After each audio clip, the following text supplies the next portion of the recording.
Welcome, everybody, to this week's edition of Valpo Basketball Weekly. Brennan Vickery with you. Glad to be joined via Zoom by the head coach of the Valpo men's basketball program, Matt Loddick, as we look back at a victory to open the 2022 portion of the season on Sunday against Illinois State and look ahead to an upcoming road trip at UNI. And Coach, I thought one thing that stood out in the Sunday's game was the play of Aaron Gordon, breakout performance, 13 points, 8 rebounds. What have you seen from him in terms of the way he's persevered through the season, and what was it like to see him break out of it a little bit on Sunday?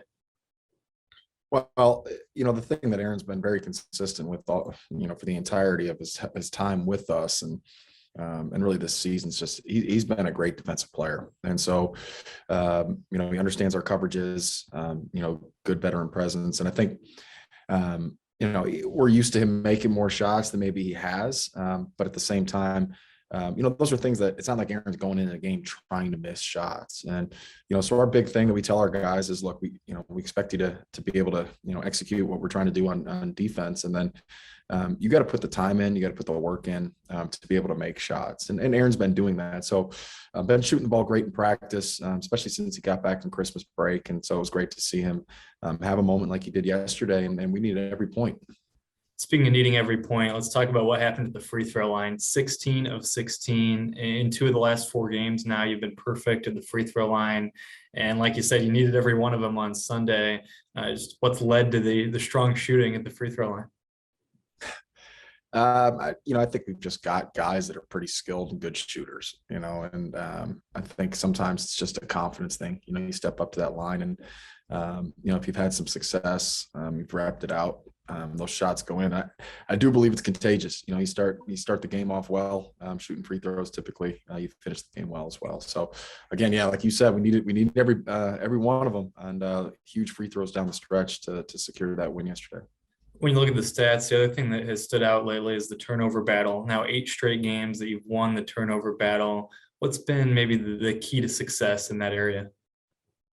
Well, I think our guys maybe different than early in the year. They're not trying to do too much when they get the ball. And I think sometimes when you have key guys out, like we had Ben out for our first 3 games, and adding Kobe in. And so sometimes you can get in a situation where you're trying to do too much. And typically in college basketball, when you try to do too much, it's going to be, forced shots, it's going to be turnovers. And, again, it was we understand this is a process with the team, especially when you add as many players as we did in the off season. So we do like how we're improving. Obviously we got to continue to get better. And, we had practice today after a, pretty hard fought game. And, the message was, yeah, we were happy we won, but we could have easily lost. And here's the things that we got to do better. And our guys are continuing to buy into it. I thought we might get to the point where we could have interviews and not talk about COVID, but I don't know that we're at that point quite yet. Just what's it been like to handle this latest wave? And I think people have followed college basketball nationally and seen all the games that have been canceled and postponed. What's that stress factor like when you throw that into everything else you deal with as a head basketball coach? I mean, obviously it's not the easiest thing in the world. And I think, again, I've said this before, but I just think that there was this expectation that we were kind of done with it. I think dealing with it last year, never wanted a repeat of what we had last year with no fans and all the shutdowns and things like that. That was really difficult. This year, again, in some ways you're kind of used to dealing with it. It's nice to still have fans. But, for us, we've just got to do what we're told. And I'm not a doctor, I'm not someone that, is I'm not a CDC member or anything like that. So we just got to follow the lead and do what we're told and be a part of the solution for this whole thing. In part because of the cancellation related to COVID, you had a 10-day layoff leading into the game on Sunday. From your experience, whether it's as a player or as a coach, just what's it like coming off a layoff like that? Is that something where you're worried about rust, or did you think it was maybe beneficial to go out and play an overtime game after you had a lot of rest leading into the game? No, I thought our game legs were non-existent there in the second half. I was really, I thought we were popping and running around and guarding and doing a lot of things that I liked in the first half.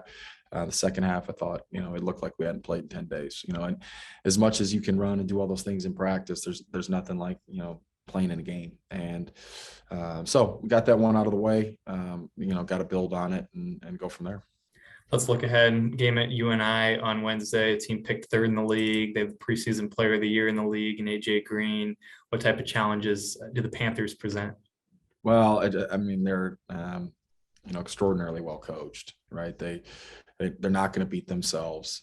They shoot the ball great. They have a lot of guys that can really, make a lot of baskets, and they're really tough to beat on their home floor. I mean, I think last year was the first time we'd ever beat them in our program's history on their home floor. And so, we've got to, we talked about, like, are we going to defend well enough? Are we going to rebound well enough to win on the road in this league? And, obviously we didn't rebound the ball great against Illinois State. So the challenge to our guys is, we're going to have to be that much better going in and playing on their home floor, on Northern Iowa's home floor. So, there's challenges. AJ Green's one of those guys that you can defend really, really well, and he can still rise up and knock a shot in your eye. And so, the challenge is out to our guys, and we know we're gonna have to play well to win. But again, it's all part of the process.